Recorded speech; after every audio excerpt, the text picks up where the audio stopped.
This is A Different Perspective with Kevin Randle. A retired U.S. Lieutenant Colonel, Kevin Randle has been studying UFOs for nearly 50 years. Kevin has investigated some of the most famous UFO cases in the world and has been consulted for dozens of documentaries about UFOs.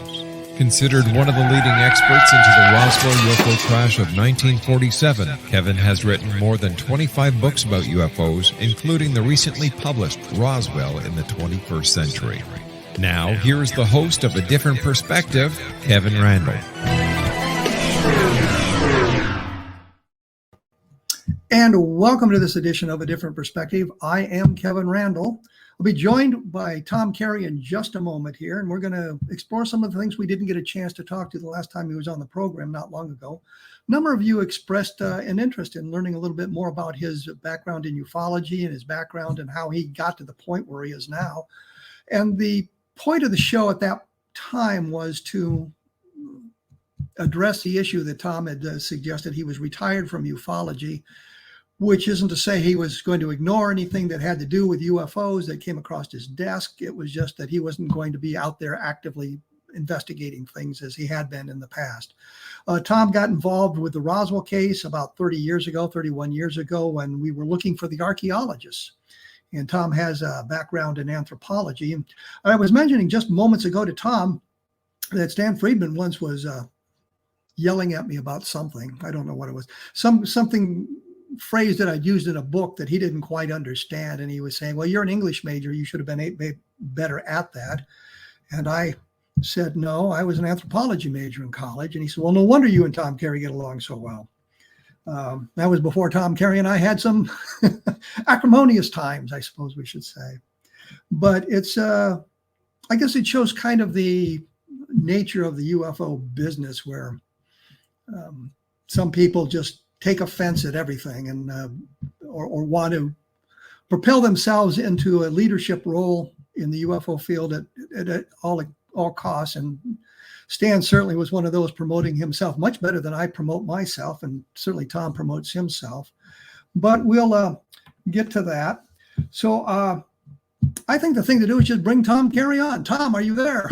I am here, Kevin. I am here. Nice to be with you again. I believe, if I remember, you're in Cedar Rapids, Iowa. Is that right? Yes, I am. Yes. I'm trying to keep that a secret. Oh, I'm sorry. I take that. I take that back. But you're in the Philadelphia area, so I've outed you now too. Yes, a little township called Huntington Valley. That's right. And you're an Eagles fan. Yes. We have hopes for this year, and we just were able to escape with a win on our first game last Sunday. Well, being a Cowboys fan, we have no hopes for the year. Right. It looks like your quarterback is out for a while. And of course, he was good. I really liked him. He was good. Yes. I grew up in the Denver area, so I'm a Broncos fan as well, and they're not doing real well either. So there you go. So the Broncos are, I don't know how they're doing this year. They lost their first game by 1 point. They tried to kick a 64-yard field goal at the end of the game and didn't make it. Anyway, we should move to ufology. All right. And you've been involved in the Roswell case nearly as long as I have. And if I remember correctly, you were intrigued by the search for the archaeologist. Yes. When we started, when I started in 1991, I was following up on some articles that you and Don Schmitt had written in the International UFO Reporter, because the first book came out in 1980, the Roswell incident, and there was nothing since then of a public nature. And so I said, well, let me sign up for this CUFOS journal, the Center for UFO Studies. And I said, aha, there's two fellows that are reopening this case. So one was Kevin Randle and the other was Don Schmitt. and you had published a couple articles in the UFO Reporter. So I called you up, and I wanted to know what you had done about finding the archaeologists who allegedly had discovered the crash back in 1947. Well, I think the crash they were looking for at the time was over on the plains of San Augustine. Yes. This idea that it had been two craft that had collided, and one came down near Corona and the other came down near on the plains of San Augustine. That's right. That's right. We were still looking for a crash at the plains of San Augustine. And there was this fellow named Gerald Anderson who had this story about he was 5 years old, and he and his brother were out looking for agates or something like that on the plains, and lo and behold, they had discovered the crashed flying saucer with the little bodies scattered around. And his big mistake was, now he's 5 years old at the time, his big mistake was providing the police an identikit sketch of this archaeology professor who was leading a group of students on the plains that day. And he even remembered his name was Adrian Van Buskirk. Adrian Van Buskirk. And he had this identikit sketch of this anthropology professor or archaeology professor drawn up. And somehow, I guess he gave it to Stan Friedman. I don't remember. But He scattered around in New Mexico to various people in New Mexico somehow. And one of the people who knew Buskirk saw it in a shop, I think in Las Cruces, and he said, "Oh, look, it's Win Buskirk." Recognized him from the identikit sketch that Anderson had put out. Well, what I did is I called you up. And I said, I asked you what you had done about the archaeologists, and you had interviewed a few, but none of them had, remembered anything about going on at the plains of San Augustine that summer. So I said, look, let me go down. And they were allegedly from the University of Pennsylvania. That was my connection. I think that was Anderson said they were from the University of Pennsylvania, if I remember correctly. That he provided that link. Well, somebody did. I don't remember who it was, Kevin. You can correct me all the time. The details. I'm starting to forget of things, but I became aware that they were allegedly from the University of Pennsylvania. I said, "Look, let me go down to the university. I can just get down there, a short train ride. Blah blah blah." So one Saturday, after talking to you, I went down, and back then they didn't have, we didn't have computers where you could look up things. You had to go to the library and go into the card catalog, which somehow during my undergraduate days I was able to avoid. So I went down, and the first card I looked under B, the letter B, and I looked under Buskirk, and lo and behold, the first card I pulled out was a Winifred Buskirk. And he had published a book called The Something Indians Living Off the Land Until 1950. But the book didn't have a dust cover where it gives you the picture of the author. But it was the University of Kansas Press, if I recall, but I'm not sure. It would be one of those things I had forgotten, but it's one of the university presses. And so I sent away I gave them the title of the book. I sent away, "Can you send me the dust cover?" So a week or two later, the dust cover arrives in the mail. I open up. There's the picture of Buskirk. He's a little older than the identikit sketch, but it was him. It was him. And his name was Winifred Buskirk. So that's how we got to him. He was still alive at the time. Very nice guy. He said, "No." Did you ever talk to him or communicate with him? Oh, yes. I called him up, and I talked to him several times, and he even wrote me a letter or two. And he says, "No, I was over in Arizona that summer, researching my Ph.D. thesis on some aspect of the well, I guess we call them Native Americans now, living over there and how they did their survived in their daily lives." And he was an archaeologist, and it turned out that he was also a teacher at Albuquerque High School, where Gerald Anderson was a student. And he sent us a picture of his class, and there was Jerry right in the back row of his class. So that's how Anderson got that was his big mistake, was he named his high school professor of archaeology as the leader of the pack who discovered the Roswell crash. And Buskirk said, "No, that I was not in New Mexico. I was in Arizona that summer working on my PhD thesis." Well, the interesting thing is, at first we didn't know what the connection between Anderson and Buskirk was. And I was talking to Buskirk, or I emailed him, and he said, well, he taught high school at the Albuquerque High School. And we learned that Anderson had gone to the Albuquerque High School. And we said, well, there's the connection. Yes. And that's how he knew who the guy was, and took, according to Buskirk, he took his anthropology class.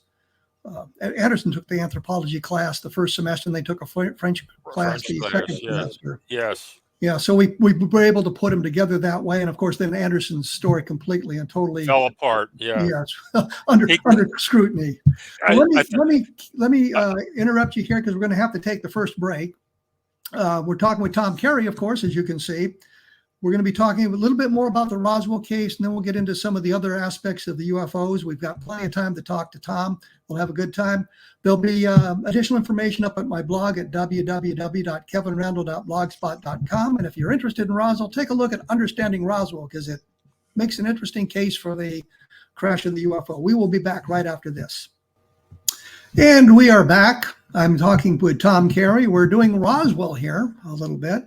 I think we've kind of exhausted the Buskirk angle and the Jerry Anderson angle. I mean, Jerry Anderson was clearly making up his involvement in the case, and I think he's been pretty well discredited as a source. The thing was, Kevin, we spent at least a year on him. We spent a year, even more than a year, when you get somebody like that, because you have to check out a story. I think he said he was a Navy SEAL, but according to his ex-wife, he was a cook in the Navy. And the Navy SEALs used to have what they called a wall of shame, where they would put up the names of people who claimed to be SEALs but had not been, and his name was on it. And I showed that information to Stan Friedman once, but he was not overly impressed. Gerald Anderson's story fell apart. One of the interesting things, and I hesitate to bring it up because I really don't want to go in depth into Jerry Anderson again, but he was talking about how the aliens, when he saw them, had these big milky blue eyes. And that's what he told me when I interviewed, milky blue eyes. And I was in, coincidentally, the bookstore in Roswell, New Mexico, and they had a table of remaindered books, and one of them was Whitley Strieber's Breakthrough, I think it was. And on the cover was the stylized alien with these big milky blue eyes. Right. I said, that's where he got it. And I'll give you one other thing that collapsed his story. He talked about his Uncle Ted's diary. Yes. Remember Uncle Ted's diary that he kept a running narrative of what was going on. Turned out the ink in Uncle Ted's diary wasn't available until like the 1970s. So after Uncle Ted had died. Yes. Which made it problematic. Well, there's other aspects of the Roswell case, and I know we disagree on some of these points. And the last time we chatted, we didn't really talk about it much. And I was wondering, what is your take on Glenn Dennis today? What do you think about him? Well, Glenn Dennis, here's another thing. We spent at least a year or two on the nurse. That was the first big thing, is he talked about that he had this the Ballard Funeral Home had the contract for ambulance service as well as mortuary services, and they had taken a injured motorcyclist into the base hospital back at the time of the alleged of the crash. And when he's at the hospital on the base, he saw all these strange doctors that he never saw before, and that he ran into a nurse friend of his who said, Glenn, you got to get out of here. They're doing an autopsy in here. You shouldn't be in here. And then he's escorted out of the hospital by this red-haired officer, Armstrong, I believe his name was, and they strong-armed him and threw him out of the hospital, etc., etc., etc. Well, we wanted to know what the name of the nurse was, and he gave us the name of Naomi Maria Self, if I remember that right. And we spent, and you know this for a fact, at least a year on that, maybe more. And then when we finally went to Glenn, we said, Glenn, there's no nurse by that name who died in an airplane crash over in Great Britain. He says, oh, well, I gave you a phony name. Oh, that's just great. That's just. Let me fill in a few details for the listeners, Tom, because I know you know these things, but Glenn Dennis was saying that he had it was more than a friendship. There was some kind of a romantic involvement in the original story. I was trying to avoid that. Yes. And he said that the original name was Naomi Self. I think he told Carl Flock it was Naomi Maria Self. But he said, but don't tell anybody the name, because I promised I wouldn't spread her name around. So as you said, we spent a lot of time. I worked with a police officer trying to find a Naomi Self. I think we found 4 of them, as a matter of fact. None of them, of course, were the right person. But once Vic Golubeck, who had done a Herculean effort in searching for the nurse, as did you and Don and I, he found a listing of 125,000 women who had been nurses in the Army. Her name does not appear. Right. And Vic went to Glenn and said, there's no nurse named Naomi Self. And he said, well, I told you guys I'd give you a name, but it wouldn't be the right name, and it's not the right name.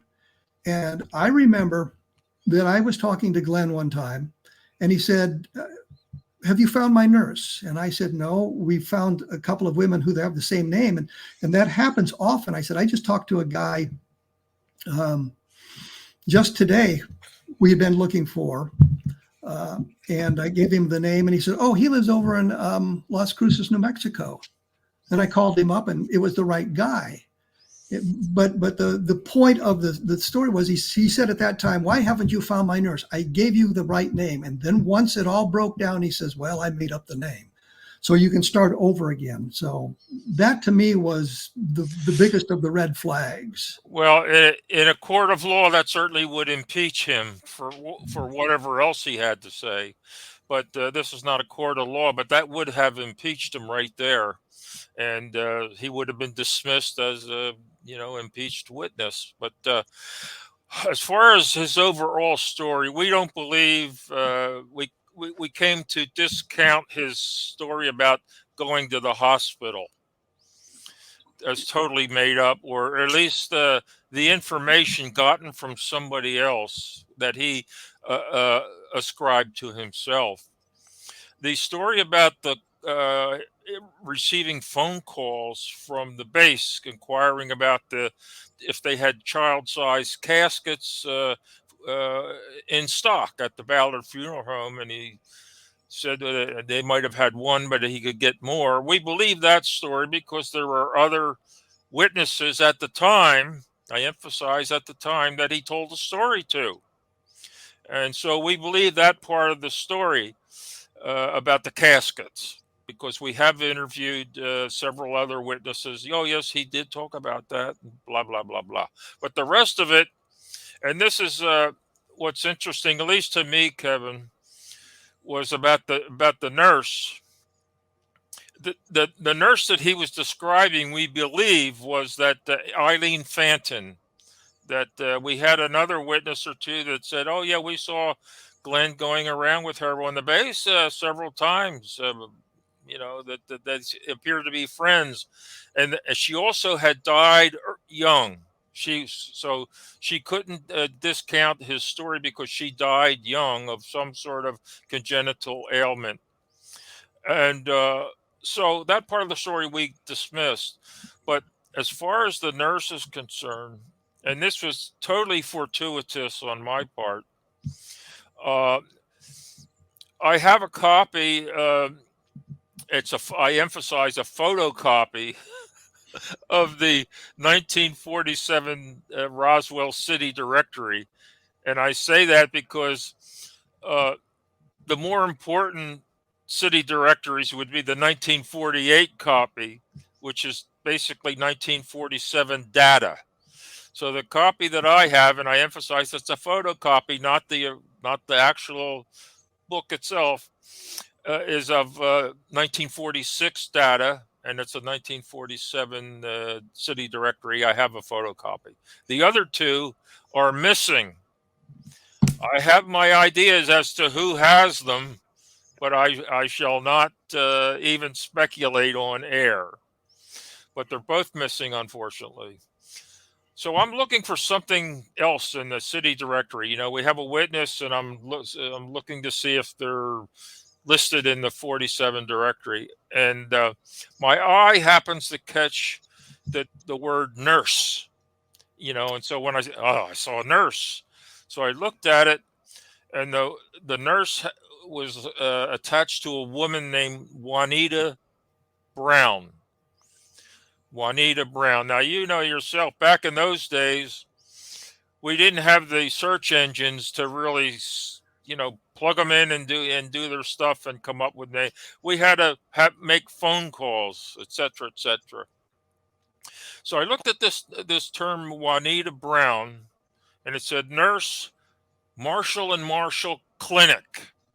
I said, oh, that's nice. You know, I didn't know what Marshall and Marshall Clinic is. Today it's the Lovelace Clinic, but back then it was Marshall and Marshall. And it said married to Winston Brown. And so I said, well, let me check out Winston Brown. So I turned to Winston Brown in the city directory, and it said Embalmer Ballard Funeral Home. I said, oh my God. There's got to be a connection here. Well, it had turned out that I forget which. See, I don't remember everything there, but there was a witness who said, "Oh yes, she worked at the Marshall and Marshall Clinic, and yes, her doctor was called out to the base when this happened. They called the doctor, and the doctor took Juanita Brown with him to the base to observe the body, something about the bodies, observe them, give, I don't know, the opinions, etc., etc. So there, to me, was the connection. She's with the doctor. She tells her husband, Winston Brown, and Brown tells Glenn Dennis. To me, that's the connection. And the nurse that went out to the base was this Juanita Brown, and they had moved to Albuquerque when I got all this information in my head, and they had already gone from Albuquerque. They had a son called Thomas Harrison Brown, Thomas H. Brown. You know, Brown's a tough name to look up. But I called up, there were only two Thomas H. Browns that I could find using the white pages or whatever that was in your computer. And the one was obviously too young. The other one, and you know this yourself, Kevin, from interviewing so many people, you can get a fix usually on whether they're elderly or not, right? Well, Tom, let me stop you there because I have to take a break. So we'll get back to Harrison Brown.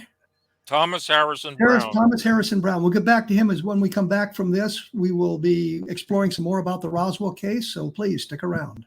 And we are back. I'm talking with Tom Carey. When we went away, we had just mentioned Thomas Harrison Brown and the connection to the Ballard funeral home, the Glenn Dennis nurse story, and all of that sort of thing. And I interrupted you because you had found the second Thomas Harrison Brown, and you got the feel that he was an older gentleman. Yeah, definitely. Oh, he sounded the right age. And he said, "Oh, no, no, no, it wasn't me." I said, "Well, there's only one other Thomas Harrison or Thomas H. Brown in the country." He said, "Well, that must, you call him. He must be the one." But he wasn't, because the other one was too young. But this sounded the right age. And he said, "Oh, no, it wasn't me."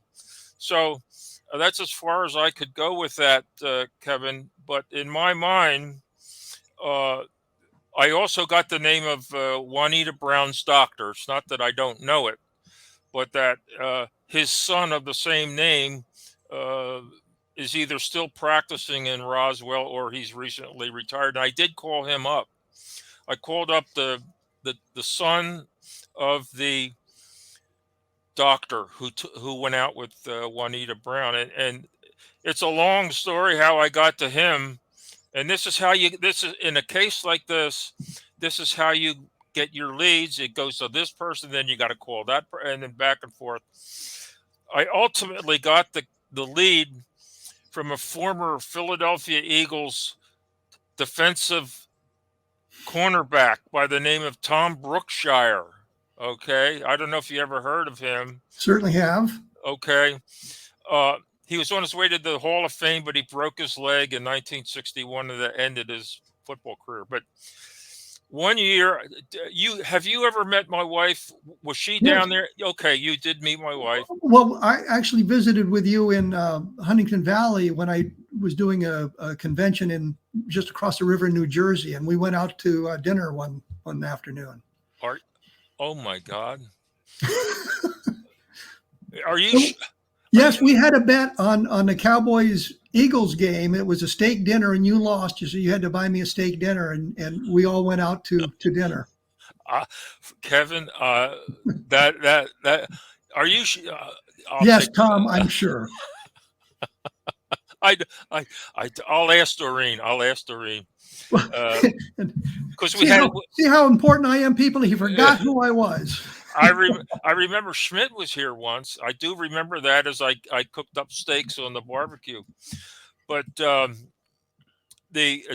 Tom Brookshire, I didn't know was from Roswell.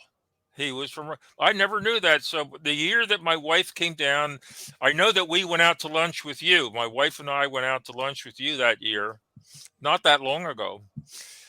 And so I tried to show Doreen. I said, "Let me show you some of the sights of Roswell," and there aren't that many. We were over by the football stadium, and I'm looking through the glass, the fence, and Doreen says, Tom, over here." She had found this big placard that had inscribed on this plaque all of the high school players who had played on that stadium, had played in the stadium that went on to the NFL. And the first one on the list was Tom Brookshire. And this was the University, NMMI, the New Mexico Military Institute's football stadium. The first name on the list was Tom Brookshire, 1949. So I said, oh my goodness. When I get back home, I'm going to call him right up, which I did. And I called him, and I left a message. I said, my name's Tom Carey, and I'd like to talk to you. I understand you're from Roswell. And by the way, you couldn't cover number 23 for the Cleveland Browns. His name was, what was the number 23 was? I forget his name, but I said, you couldn't cover him. You could cover everybody else, but you couldn't cover him. So I hung up the phone.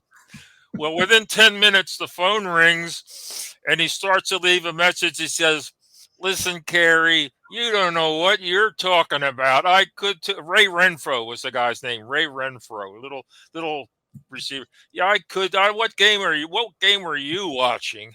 So that's how we started our conversation. He gave me a couple names to call for, leads. And one of them was this fella named James Box, B-O-X, who was 18 years old at the time. And we had them we brought them into the museum, and he had run a forklift or so, big some piece of machinery at the time. He said, "Well, I remember the case, but I don't know anything detailed, but my daughter does." Well, we called up his daughter, who lived in Reno, Nevada at the time, and she gave me the name of the doctor, how she got it. And that's too long a story to get, but she gave me the name of the doctor who went out to the base with Juanita Brown. So I called him up. Yes, that was my father, because the guy was dead, but this was his son now. She got the story from the son. Yes, my father was a doctor. Yes, and I've inherited his practice and blah, blah, blah, blah. And I said, well, I understand that back in 1947, he was, he went out to the base and blah, blah, blah. There was a long pause. You could hear the crickets. And he says, oh, no, we hadn't moved to Roswell by that time. We were not in Roswell at that time. We hadn't moved there. I said, well, I'm sorry, I'm looking at the city directory, and there's your father's name, and that's 1946 data. And there was another long pause. He finally says, well, I guess I'll have to research that. Goodbye. So that was the doctor. I know his name, and I just feel that I don't want to. I'll give it to you off the air, but I don't want to. That's kind of the thing that we've all run into that problem. I know that Don and I were looking for a guy named Felix Martucci, and I'm sure you know about this. We'd gotten the name from Len Stringfield, and Martucci lived in San Antonio, and I think Len had called him up and mentioned Roswell, and the guy hung up on him. Yes. And he called him back. Later on, the number had been changed, or there was an answering machine and nobody would pick up, that sort of thing. Don and I were in San Antonio on another aspect of the investigation, and we happened to know where Martucci lived. So we went and staked out the apartment complex where he lived, hoping that we could run into him that way and maybe kind of ambush him, which is something that I would never consider doing in today's environment, but 25 years ago. Right. But we had no luck in doing that. So Martucci was a lead, but he was on the flight with, I think, Robert Slusher, who was the name that I'd mentioned to Glenn. Very Bennett, nice guy, looking for Bob Slusher. So, yeah, he lives over in Las Cruces. So that didn't pan out, but there seemed to be something there. And there were other people on that flight whose names we got from Slusher. When I got my super duper search engine here, which I pay handsomely for, somehow I tracked the Felix. I could be, again, Kevin, I could be mixing this up with somebody else, but I tracked down Martucci. Apparently he's buried in St. Paul. What is it? One of the Twin Cities. St. Paul, was that Minnesota or? Yes. I think that Minneapolis. I think that's where he's buried, is St. Paul, Minnesota.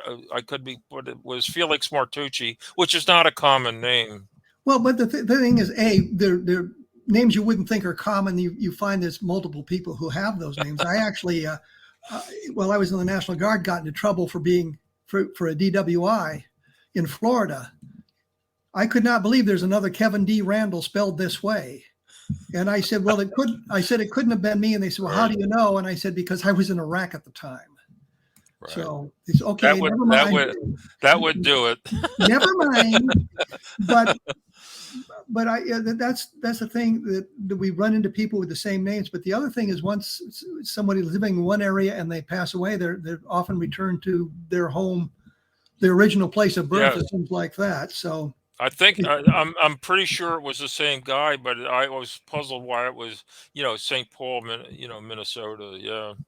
Well, because he was in that he was in a veterans village, wasn't he? When you fellas were? No, that was Buskirk was in the veterans village, the USAA village there in San Antonio. Okay. Martucci lived somewhere else in a different apartment complex, that sort of thing.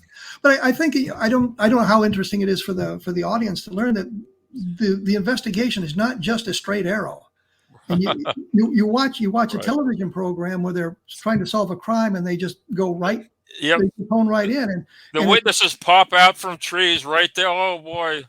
Well, there was a wonderful Rockford Files episode with Lance White in it, and Lance White would say, "What's about time when we get another clue?" And he reaches in his pocket, "Oh, here's a clue," that kind of thing.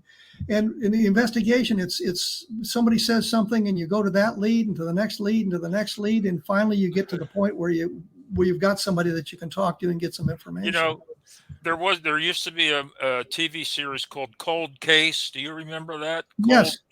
Well, this one week, the Cold Case was from 1947. So I said, I got to watch this one to see how and the witnesses just popped out. Well, I'm thinking, what is this? We never had anything like that. And they solved this cold case because the witness was pointed right to the culprit, and they were all still living, viable. And I'm saying, what 1947 is this? So well, yeah, never like that for us. Yeah, well, precisely. I can't remember how many false leads we went down, and I'll talk about one of those in just a moment. I'm going to have to take my break here, where we actually went to the tax records in Roswell to see if we could find the guy because he had a very unusual name, and actually talk to him. That didn't pan out, but there you go. But I mean, that's kind of the things you have to do. Somebody gave us a name, and well, we wouldn't give us the last name. He'd give us the first name, and that's the way we went. We will be back right after this. Take a look at www.kevinrandle.blogspot.com, and if the mood moves you, take a look at Understanding Roswell, because it gives you a little bit of a different take. We'll be back right after this with Tom Carey. And I am back. I'm talking with Tom Carey. We're discussing some things that are Roswell related. And as I was saying before we went away to the break, the way you have to get to witnesses is sometimes very, very convoluted and very difficult to do. So you follow these paths. The one thing that we had gotten was, I was talking to a fellow in Roswell and said Stanton, not Stanton Friedman, but a guy named Stanton knew all about this, but he wouldn't give me the last name. So what I did was, with Don Schmitt, we went to the tax assessor's office, and I said, if I give you a first name, can you sort the tax records by that first name and give us some indication of who it was? And this is back in the 1990s, so of course they were willing to do that.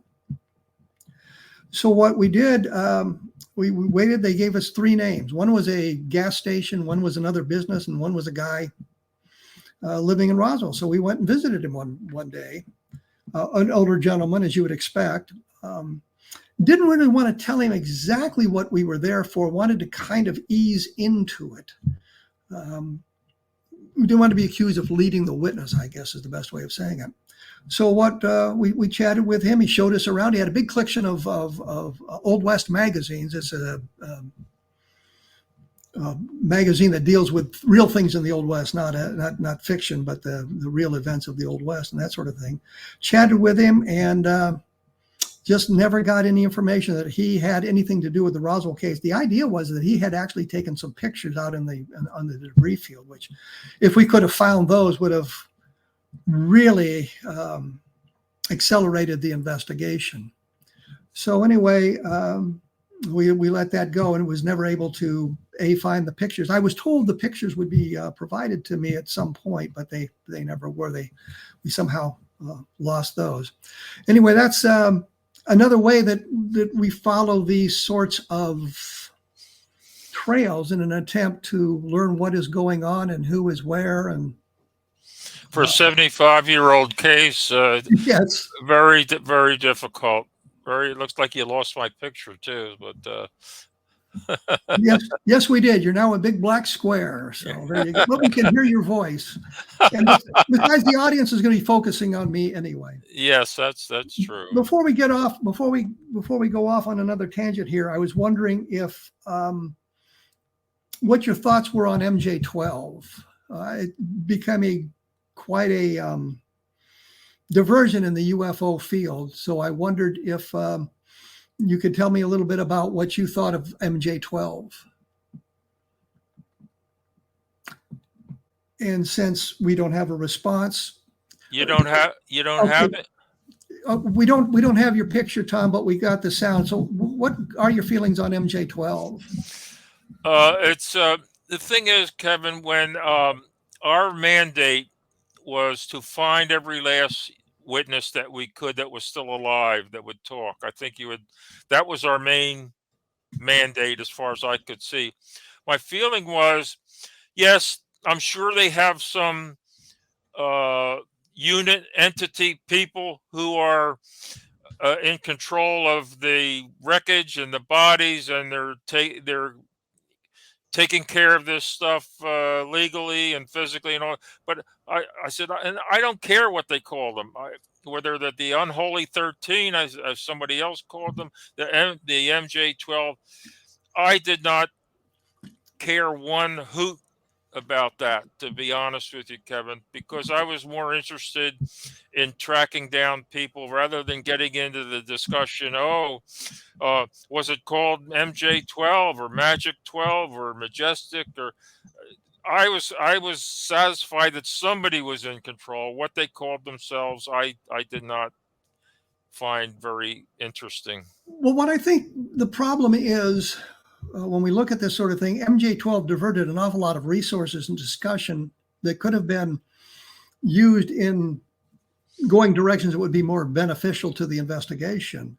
And that was the thing that kind of disturbed me. I know that Stan Friedman got a lot of money from the Fund for UFO Research to pursue the MJ12 documents to their ultimate end. And I know Stan never gave up on them being authentic. The original documents, the Eisenhower briefing document, the Right. Truman memo, and one or two other documents, he just believed them to be the source of everything good, and couldn't convince him that there's all kinds of problems with it. Because he wanted to keep the plains of San Augustine still in the picture. But the problem with that, Tom, is he once said, "Well, do you have any documentation that shows there was no crash on the plains of San Augustine?" And I'm thinking, you can't prove a negative. Yeah, it's very difficult. There was nobody wrote down, "Well, there was no UFO crash on the plains of San Augustine today." So what I did was I sent him the Eisenhower briefing document because it doesn't mention a crash on the plains. Right. Which I thought was hilarious. If you wanted evidence, you're briefing the president, Eisenhower, the incoming president, on the UFO situation. And what you've done is created this briefing document, and yet you do not tell him the full story. You tell him about the crash in the Roswell and the debris field and all that stuff, but you don't mention the plains of San Augustine. To me, that would be a fatal flaw in the document. Why would you withhold that information? The other thing that bothered me about that, Kevin, was the date format. I never saw a military date format like that. I was only in 4 years, but I never saw a date format like that. So for me, that was a red flag. And that is problematic. I did find a date format in the unit history for Roswell that had commas. It said like 7, July, 1947. I did find that, but I never saw anything with the positional 0 in front of it, 07. Right. So the date format was very problematic. Because the 0 would be a construct of computerized data. Yes. And they didn't have computers for that back in 1947, as far as I know. Well, yeah, that was a red flag. I was also bothered by the Del Rio crash that was mentioned in there, which turns out to be completely bogus and was based on Robert Willingham's the lies he was telling. And for those interested, I've got the whole story of Willingham on my blog. Just type Willingham into the search engine to get that aspect of it taken a look at. Was that Del Rio? Yes. Yeah. In the briefing document, it says El Guerrero, yes, El India Guerrero area of New Mexico, which is across the border from New Mexico in Mexico, or Texas. I'm sorry, Texas. But yeah, Willingham changed the date from 1948 for that crash to 1950 to 1954, and there was all kinds of other problems with it. And it turned out that Willingham hadn't even been an officer in the military. So yeah, but you have to spend time on that, right? You see, that's the thing when you have these people that like Gerald Anderson. they had relatives down in was it Magdalena? They had relatives down there on the edge of the plains of San Augustine, and he and his brother did go out looking for, uh, rock hunting, that sort of thing. So they were already doing that. So that's where he gets the idea. Oh, I can just plug myself into this story because I can give you this landmark and I can give you that landmark, tell you all you want about the plains of San Augustine, but it's because they know the lay of the land, having been there, and those are the most difficult types of witnesses because you have to go, okay, let's see if he's right about this, let's see if he's right about that, and those take a lot of time, and lots of times it's a boy, I wish we had that, I wish we had those times back that we wasted on so and so. Well, one of the things about Gerald Anderson was interesting. He said that he had been on the plains of San Augustine looking for moss agate. That was it, moss agate, yes. And I visited a number of rock shops in New Mexico, and I said, where would I find moss agate? And they, would I find it on the plains of San Augustine? And they said, no, you won't find it there. You'll find banded agate there, but moss agate you find up in the northern part of the state. And I think there's another place along the Rio Grande River that you'd find it. But once I made that comment, I think in the IUR or somewhere else, suddenly his story changed. Anderson's story changed. Well, we were looking for moss agate and banded agate. And when you get that kind of a change in a story, you say, yeah, that's not true.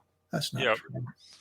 But I hope your listeners, they find this, it's we're just trying to show how it's not, like you say, a straight line.